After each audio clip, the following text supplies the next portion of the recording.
چی داری میگی؟ چطور همچین فکر میکنیم؟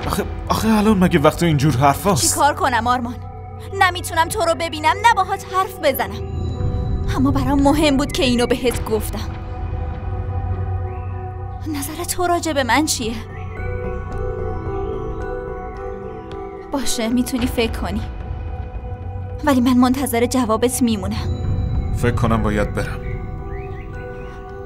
ببخشید آرمان.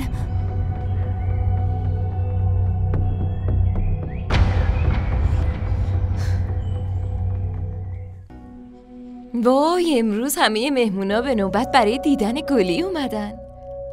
اول آرمان اومد، حالا هم شما. آرمان اومد اینجا؟ آره، اومد شخصا با گلی خداحافظی کنه. خداحافظی؟ برای چی؟ چرا؟ مگه تو نمیدونی؟ آرمان داره میره آمریکا. اوه، فکر کنم آرمان فقط به گلی اینو گفته، چون تو حتما دیگه اهمیتی نداری.